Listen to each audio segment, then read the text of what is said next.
అందరికీ నమస్కారం. సాయి న్యూస్ కి స్వాగతం. ఈపీఎఫ్ఓ ఖాతాదారులకు భారీ గుడ్ న్యూస్. ఇక నుండి ప్రతి నెల 10,000 పెన్షన్. వివరాలైతే వీడియోలో తెలుసుకుందాం. వీడియోను మాత్రం ఎక్కడ స్కిప్ చేయకుండా కంప్లీట్ గా చూడండి. అప్పుడే మీకు కంప్లీట్ ఇన్ఫర్మేషన్ అనేది తెలుస్తుంది. అలాగే ఇప్పటి వరకు మన ఛానల్ ఎవరైతే సబ్స్క్రైబ్ చేసుకోలేదో దయచేసి సబ్స్క్రైబ్ చేసుకోండి. అదేవిధంగా లైక్ చేయడం మాత్రం మర్చిపోకండి. ఇంకా వివరాల్లోకి అయితే వెళ్ళిపోతాం. చాలా మంది పదవి విరామణ తర్వాత పెన్షన్ పొందాలనుకుంటారు. దీనికోసం చాలా మంది ముందుగానే వివిధ రకాల పెన్షన్ స్కీమ్ కడుతూ ఉంటారు. కొంతమంది బ్యాంకుల్లో పెట్టుబడులు పెడితే మరికొంతమంది కొన్ని నేషనల్ పెన్షన్ స్కీమ్లలో పెట్టుబడులు పెడుతూ ఉంటారు.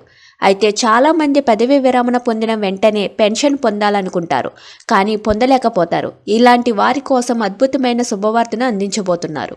ప్రైవేట్ ఉద్యోగులు పదవి విరామణ తర్వాత వెంటనే పెన్షన్ పొందాలనుకుంటారు. ఈపీఎఫ్ఓ అద్భుతమైన అవకాశాన్ని అందిస్తుంది. పదవి విరామణ పొందిన వెంటనే పెన్షన్ అందిస్తుంది. అయితే ఈ స్కీమ్కి సంబంధించిన పూర్తి వివరాలు మనం ఇక్కడ తెలుసుకుందాం. ఎంతమందికి సూపర్ యాన్యుయేషన్ పెన్షన్ గురించి తెలుసు? ఈ స్కీమ్ ద్వారా నేరుగా ఈపీఎఫ్ఓ నుంచి ప్రతి నెల పెన్షన్ పొందవచ్చు. అయితే ఈ పెన్షన్ అనేది ఆ ఉద్యోగం చేసే సమయంలో ఈపీఎఫ్ఓ అందించిన కాంట్రిబ్యూషన్పై ఆధారపడి ఉంటుంది. పెన్షన్ పొందాలంటే కనీసం వయసు 60 సంవత్సరాలు ఉండాల్సి ఉంటుంది.